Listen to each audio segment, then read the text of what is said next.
this is Chloe, and this is Mr. Marcus Gilks. He is a safer custody officer at Barra+Chloe, which is the prison in which we did our residency just outside of Greenwich, which is near Birmingham.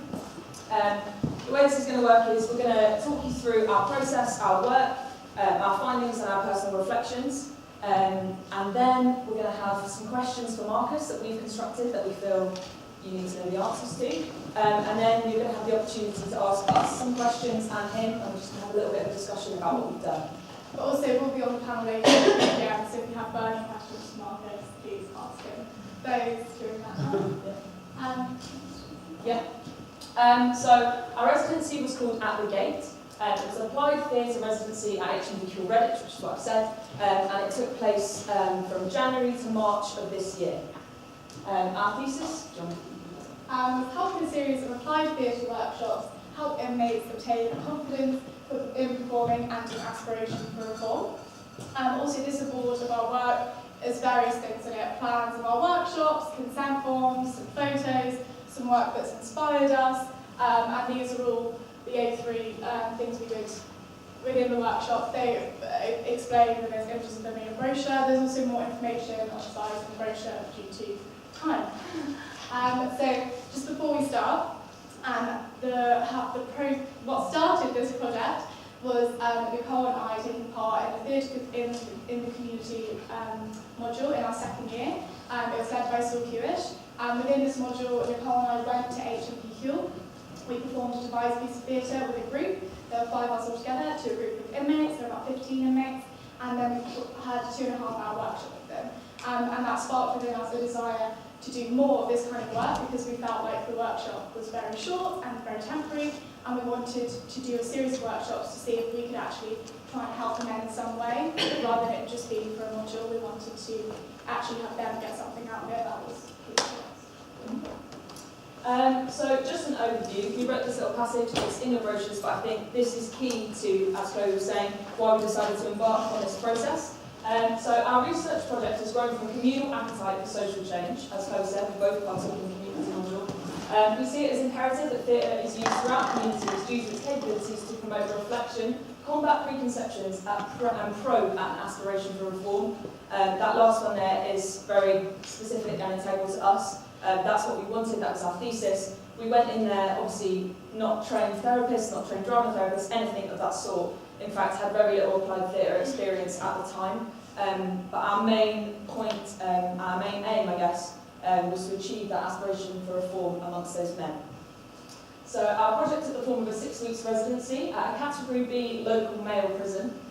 We facilitated workshops that discussed issues such as toxic masculinity, the hegemonies and hierarchies at play inside the prison. As I'm sure you're all aware, they are not the nicest of places sometimes, and sometimes I think these men don't get the opportunity to discuss that, so especially to discuss that with their physicality and through characterisation and workshops, that was something very new to them. It worked as a platform that allowed expression, didn't require written or spoken articulation, and dealt with physicality and concepts of character. So just at the bottom there is a quote that we really think sums up the work. Theatre and prison are both culturally defined spaces which reflect, reinscribe and potentially reimagine ways of being in the world. It's important to note our workshops took place every Wednesday from 2 to 4:30 p.m. inside Hull, and we kindly organised by Marcus to have the chapel space. And it was 6 weeks, so workshop every week. So these are some special considerations, because we thought you probably wouldn't know what to consider when going to work with a group of prisoners. So firstly, the most important thing for us was creating a good relationship with the men. This is challenging because we wanted to create a good relationship with them when they felt that they could trust us and express themselves and feel comfortable in the space, which we'll come to later with creating a safe space. But also there's a line where they have to know that our role, we have a professional role as practitioners. We're not psychologists, we're not therapists. You know, there's this line they need to understand that that's our role, which is very important when working with vulnerable people such as prisoners. Yeah, so along that stream, setting up a list of rules at the start of the workshops. You'll see in the middle of the booklet that we made, there's actually a workshop structure, which begins with outlining our aims. That was really important for us, as we feel it sets it out for them, it sets it out for us. It means we can't really deviate from what we're trying to achieve. And that's very important, especially as you say, when we're not trained in this sphere. Yeah, and the rules keep us safe and them safe as well as Marcus's help. So the number of participants in our workshops is quite a tricky thing, because I don't know if any of you have ever tried to plan a workshop where you don't know how many people are going to turn up. So that was something we never knew, because the prisoners actually signed up for the workshops themselves, and they got paid to do it, like a job, but we didn't know how many people to expect. Marcus had told us a maximum of 12. We didn't know if it was going to be however many it was going to be. We ended up working with 1 to 4 men. At one point we only had one inmate for like over an hour. That was our assessed workshop actually, but it's just the way the nature of the environment works. You don't know if someone's going to get taken out for something, whether it's going to be a doctor's appointment, dentist appointment, or they can't come because of their parole. Again, creating a safe space for judgment, similar to the top one. That was important for the men especially, because prison is a toxic environment. It is full of judgment, and so it was really difficult for us, I think, not knowing them, not having built a relationship with them, to go into their space and to essentially say, you can speak about these issues now. I think that's something that for me was massive and a big hurdle to overcome, because how can you trust a stranger to talk about these important things? Yeah, so, I think it's most important to go in with my role as a practitioner. I'm not here to judge you on your crime. I'm not here to ask you about your crime, because that's not our role. Our role is simply to go in to do the apply for the workshops with them. We also gave out notebooks to the group over the second week. They're an opportunity for them to write or draw, express in any way their own personal reflections of the experience. You'll find the quotes from those on the last 2 pages of the brochure, I believe, with the drawings Nicole did of the men. And yeah, they're their own words, and they were read over by Marcus, so we could take them away at the end. And we've got those notebooks. And they have to give their consent, obviously, for us to use their words. And some of them are really beautiful. We're really lucky that they expressed them, and that we could share some of them with you today. Yeah, so how this started was essentially we went in, we had a meeting with Marcus in which he notified us of the issues that this prison in particular was dealing with and struggling with. Those that were victimisation, bullying, domineering behaviour and poor mental health, essentially. And so obviously that was something that shaped our workshops. We wanted to discuss that, we wanted to probe at that without being too intrusive. So yeah, that essentially shaped the thematic of our process. So planning the workshop, there's a section, there's a brochure slide, so it goes into more detail, but the basic structure is we start with an introduction, a check-in, how are you, thanks for coming, how was your week, etc. We outline the aims of the workshop, as we said prior. Yeah, it's very important. We always said we don't have to fulfil these, but they're giving them a structure. Then the warm-up, depending on their mood, it might be an energising one or a focusing one. Then we did the first main section of our workshop, which constituted of exercises 1 and 2. And we had a break. Sometimes Marcus supplied coffee, which was great. We then did the remaining section, which is 3, 4 and 5. These were probably exercises that the majority of you had done, but for people of this sort, it was something new for them, and so we allowed for more time. Yeah, and we finally ended with our reflection, which is really important. You'll see one of the reflections is in the brochure. These are all the reflections. Every week we have pre-prepared questions. I'd write them down, and then we'd sit down, I'd discuss them, and I'd record the answers. It was really integral to see how the impact it was having on them, what they liked in the workshops. It helped shape the rest of the workshops, and to see how they worked best and what they enjoyed doing. Yeah. So you've got the large majority of this booklet is about our reflections, because we felt you want to talk to Marcus, you know how we feel about this. But we did just want to say a little something. Do you want to do this? Yeah. So just kind of personal takeaway from this whole experience. I found it truly quite amazing to use my own privilege as a theatre student at this university in order to go into an environment that I'd never be able to do, and actually help people using theatre, like using my privilege as a drama student, and to actually help them not just go in saying, oh, I'm going to help them, but actually see the difference that it made within this group of men we worked with. And it was really emotional to say goodbye to them, because we did build a really great relationship with them where they trusted us and we trusted them to express themselves, and to see them grow in confidence each week, and by the end of the week performing their own scenes, asking us to devise scenes and actually see how that caused within them this aspiration for change. And you'll see some of the quotes in your brochures, but to say, you know, I want to come out, I want to see a play, you know, I've never seen a play before, I want to come out and I want to go to drama school, I want to do a course, and oh, actually this exercise made me self-reflect on my own behaviour and my own, you know, the past that led me to this criminality.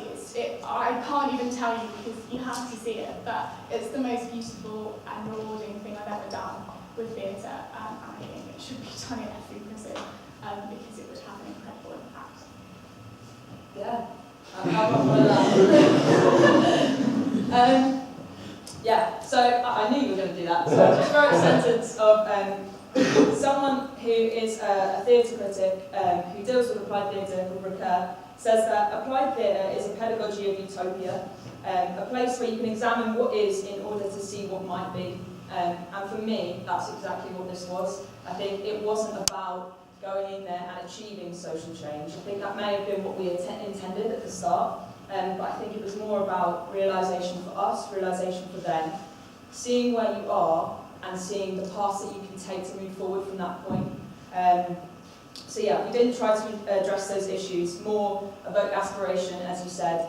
And it actually, for me, one of the main things that I took from it was we were doing lots of work with the users of this system. Obviously, we were interacting with prisoners, but it evoked ideas in me of how this would work out if we were doing it with guards and if we were doing it with those that were leading the system of the users. And I think that's something that, you know, I want to go on to look at because that's really interesting for me. I think if you can change who, in a way, sits at the top, that can sometimes reflect the paths that those take underneath that.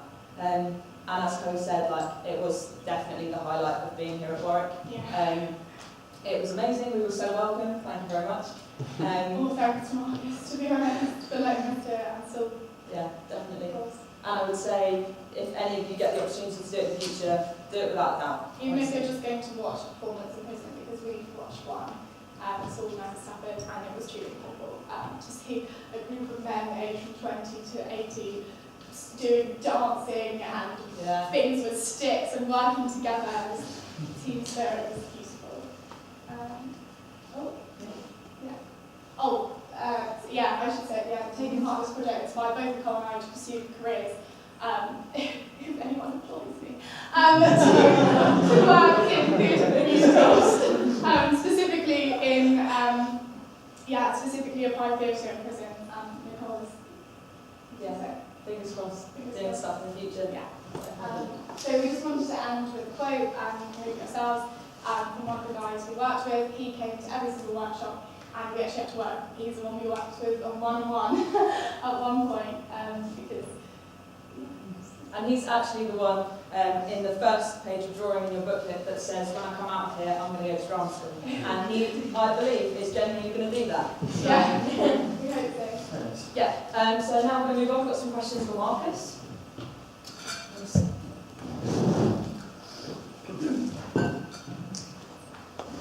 And so, I just please could you introduce yourself to everyone, outline your actual role at your... I certainly can. I'm Senior Officer Barra+Chloe. I've been in the prison service for coming up for 10 years. I'm actually 28.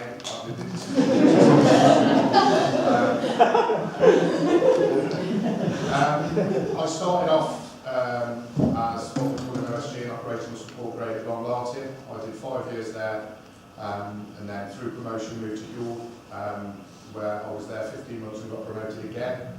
I'm currently in the Safe Custody Department, so I'm kind of responsible for violence reduction, people who are sort of going through crisis and self-harming or suicide and that kind of thing. So that's me. So what prompted you to talk a little bit about your own experience with running? What prompted you to get involved with this particular project? Well, I mean, I'm involved in amateur dramatics in my personal life anyway, and I know how much it helped me. So that experience sort of led me to think, if it helped me, why can't it help them? I was actually approached by my manager for the Pastimes project, which Saul ran, and I was involved in that all the way through from day one. And it was just incredible. it was just incredible to see the confidence that it instilled in the men. And I'm not just talking about one or two of them, I'm talking about all of them. It changed their perception of us as prison officers, it changed the perception of prison, it just had a remarkable effect. So it was a no-brainer when I was asked to do this, really. It was an absolute no-brainer. Absolutely, I was going to do it. Yeah, so you kind of, yeah, what was your experience of both observing and often participating in our workshops throughout the process? Because Marcus took part a lot because we were only working with 3 people, sometimes 1, and it's really hard to do group exercises. So Marcus really helped us a lot. We're very grateful. Well, you know, even though I'm in amateur dramatics, I've never done any of the stuff that you did. And what was amazing for me, you guys managed to achieve in probably 2 sessions what would take me months, and that is getting trust. The one that stuck out for me was Conscience Alley, so I can't say it, Conscience Alley. Because they, and that was week 1, I think, wasn't it? Yeah. They all of the guys in that reached their epiphany on that day. Right, okay, because you're saying, right, you play the bad guy in this one and you play the good guy. And they found it so much easier to play the good guy than they did the bad guy. And it was a real light bulb moment for me because, I mean, they all hated playing the bad guy and some of them couldn't even do it. I remember how much it upset the one guy. He was like, oh, that was absolutely awful, I hated that. But when it comes to being on the right side of Conscience Alley, he could do it like that. And that showed that they're actually thinking about who they were as people, and that is in them. All you have to do is try and pull it out of them, and that exercise was brilliant for that. Yeah. Okay, so what is your experience of applied theatre, similar to the project that we did, within the prison system? And you've answered this, but like, would you recommend it in the future? Do you think it only works with certain types of prisoners? No, I can't see why it wouldn't work with anybody. I mean, I think if you were, depending on the prisoners that you were working with, maybe. You know, we do it with drug users, you know, with people with alcohol problems, confidence problems. I think if you were to go down the line of self-harmers, which is my particular area, I think maybe getting sort of some psychology input. But I can't see why it wouldn't work in every aspect in every prison at all. I really don't, because, you know, I've been involved with, as I said, the Pastimes Project. I was involved with you guys. I sat and watched the Geese Theatre, Unlock Drama, and it's the change in the men after these programmes that you so kindly bring to us is phenomenal. And it takes me, you know, a prison officer with 10 years experience, months to achieve that. So, if I had the money, I'd fund it. All the arts council is. We're going to pay for it. Not only, but oh, where is it? Don't tap him up for a grant. But I genuinely, I believe very strongly in it. Very strongly. It's going to take over the world. Here's hoping. Well, You two at the helm.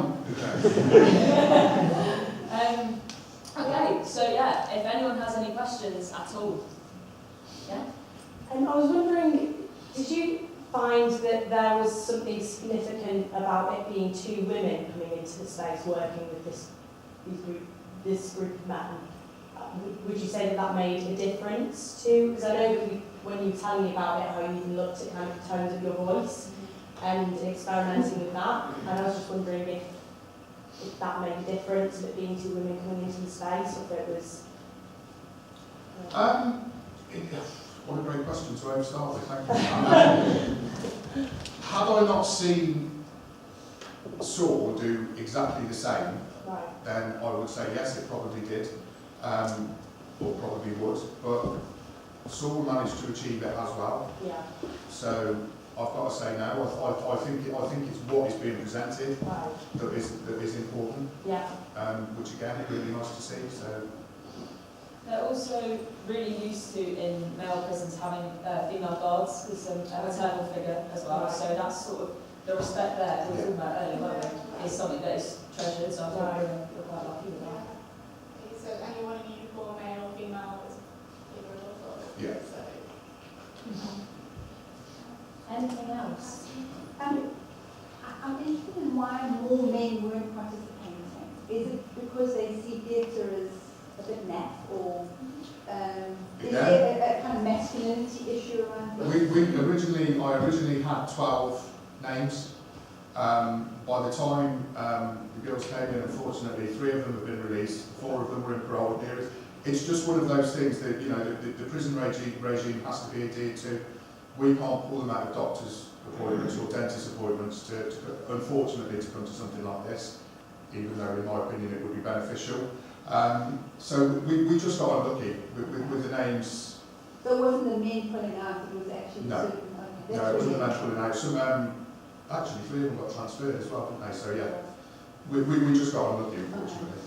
I mean, because I've been doing work in schools, and I find the peer thing really affects it. So they come, and then their peers say, oh, do something else, or come to our thing. And, you know, you experienced that with the school, and that really affected engagement, was the peer factor. So I'm wondering if it's similar with adults, but it doesn't sound like it. Well, I mean, sort of going back to my personal experience on actually, and this isn't a plug, by the way, but I'm directing the show that opens tomorrow with my local theatre company. And we've got a cast of 27, 22 of which are female. So, yeah, I mean, I think there is a little bit of that. But, you know, in this case, in fact, in prison, I would say it would be the opposite, because it's something different. You know, it's such a rigid regime in prison. When these guys get a chance to do something different, they will jump at that. You know, some of them are a little bit, you know, and it's a hurdle that Saul had to overcome with the original 12 that we had for the Pastimes project. But once they got into it, they loved it, and they were going back raving about it, and I'm asked every day when we're doing another one. Yeah, I was really interested. You were talking about the safe space and creating a safe space, but I was wondering where you get that idea of what a safe space is from. Were there times in your process where actually you felt that you failed or particularly succeeded in managing or creating a safe space? Yeah, I think it's hard. I was wanting to talk to you about. Yeah, so the men we worked with, so the main 3 we worked with the majority. 2 of them had done these kind of projects before with Saul, so they were eager to take part. One of them had never done any before, so he was a lot more closed off. He was harder to get into it, to do like all the movement stuff, but we cracked him, I think, after like 2 months. But that was with the 2 that had done this kind of stuff before, the problem was actually, as Saul advises them we knew, was oversharing.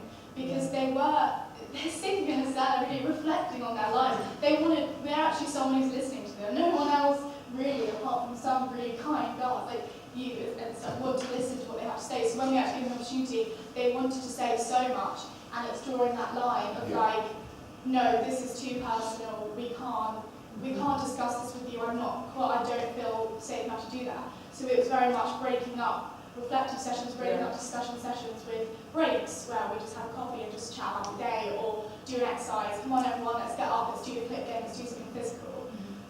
Because they did like to talk a lot about, you know, their emotions, and that's great, but that, you know, there's kind of a line and that was a struggle sometimes. But I do think that is, you're right, that was really difficult for us. I remember the day that happened, we were sat in the car and we were going, because we had such a connection with them, there was a part of me that obviously wanted to know, wanted to help them and talk through their reflection, but I think that is one of the most difficult things with this, is that safe space, that boundary is so blurred and so difficult to navigate.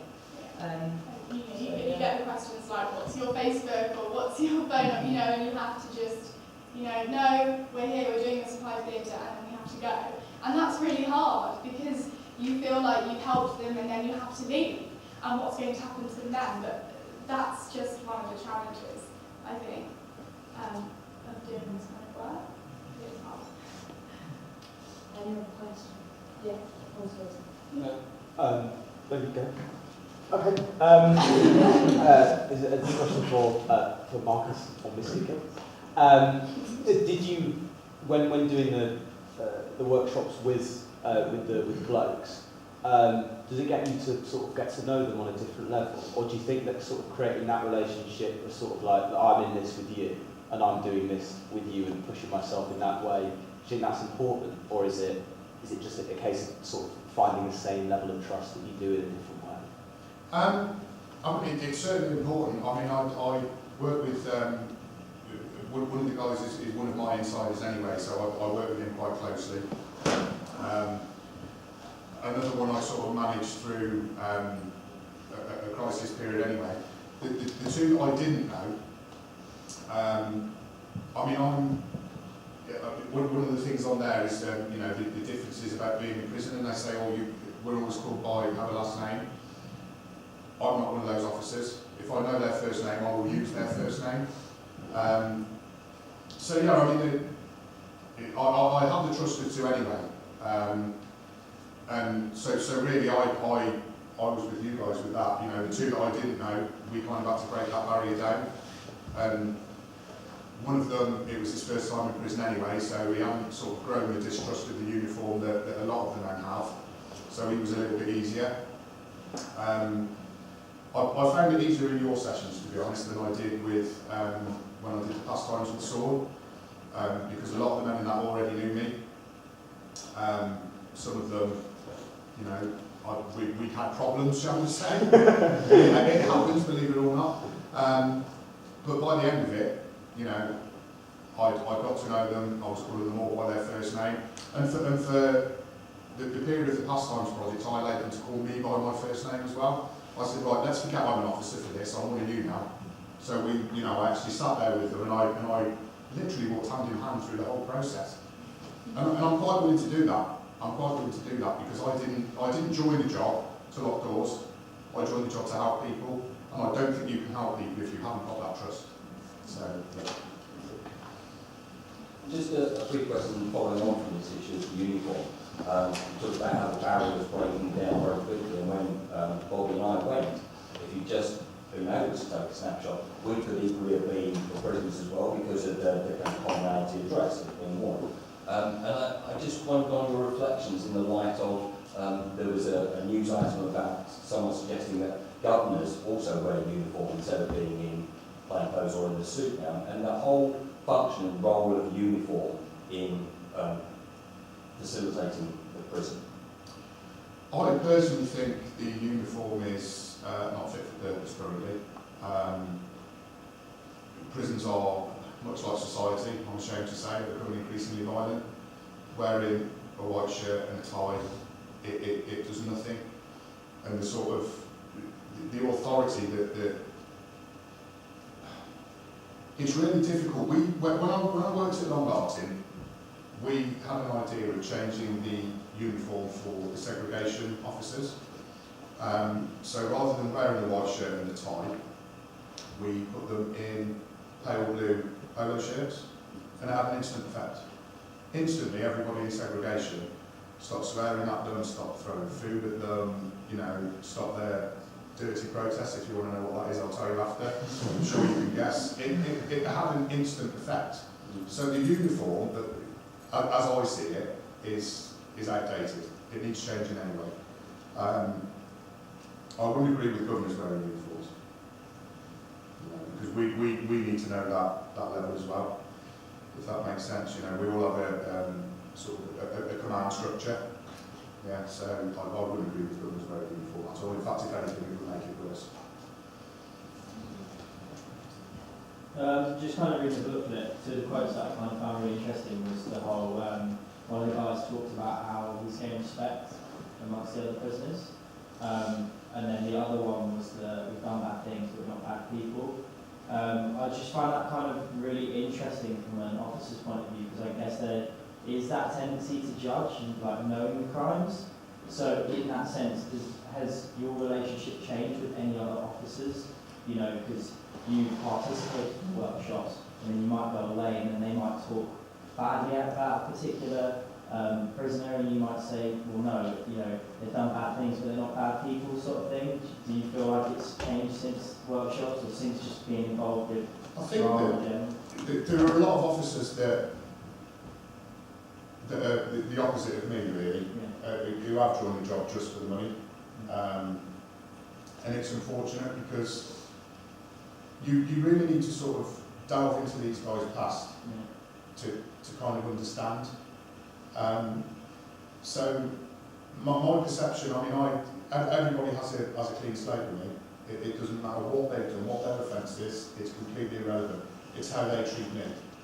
And it will be vice versa. You know, the officers that, you know, I'm ashamed to say get assaulted or whatever, get sworn at a lot, they're the ones that show no respect. And it doesn't have to be like that. If you can go in and you can show your humanity and your empathy, that's what they remember. And they won't just remember it for the day that you're doing it, they will remember it once after as well. You know? And it's an important, for me it's an important part of the job, and it's why so much emphasis at the training college is on interpersonal skills. You know, and how you can achieve that, how you can break those barriers and, you know, create that professional relationship that you need. If we go in and act like idiots, you know, we're supposed to be role models to these guys. That's what we're there for. Yes, we have to wear many hats. Sometimes we have to be a psychologist. We have to be a shoulder to cry on, a father figure, as you mentioned earlier. We have to wear many hats. But at ground level, what we have to be is friendly. Friendly but not friends. It's a tagline. So, if this is going to sound so pretentious, but if there were more officers like me in the job, then prisons wouldn't be in a bad state as they're in. And I truly believe that. Me too. Me too.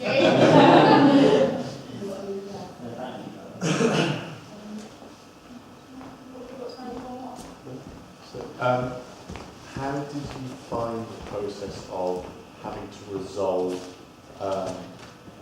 sort of the welfare aspect of the exercises, as you know, you would have to go about the process of in sort of any theatrical environment, with making the understandable decision to distance yourself from the specific traumas of the prisoners, and did that cause any problems as a consequence of not knowing what the lines might be for people's personal triggers? If that makes sense. Okay, so as in, how do we set up that barrier when we don't know personal triggers? Yeah, exactly. That's a bit of a sort of like catch-22.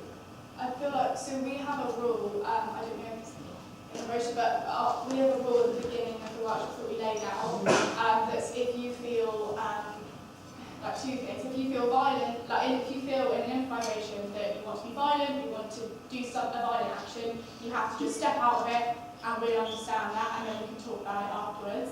But also, like, you know, we would never, we say like, look, you don't have to share that much with us, we're going to talk about this, but if you don't feel comfortable, don't talk about it. Like, you just lay that out, because we don't know what's happened to them, what's happened in their lives. You know, it's a lot of it's not going to be great, obviously. So, you know, if they knew that we would never ask really provoking questions that could cause a lot of upset, we just didn't do that. We talk about things in a generalised way, I think. I think it does come back as well to creating that space, that space in which we're all on the same page and we all understand that different people, including us, have things that we don't necessarily want to talk about. And I hope that was achieved. Yeah. And if we saw someone getting really emotional in a workshop, which happened before, you know, we'd have an inmate just stop, you know, and couldn't talk about something. We'd be like, you know, let's have a break, let's stop this, let's play a fun game, you know, games just a warm-up exercise, you know, let's break that tension, because there are going to be things that they find triggering and hard, and you have to, once we gained this trust with them, once we knew how that would look in their physicality, and you could see we just stop and do something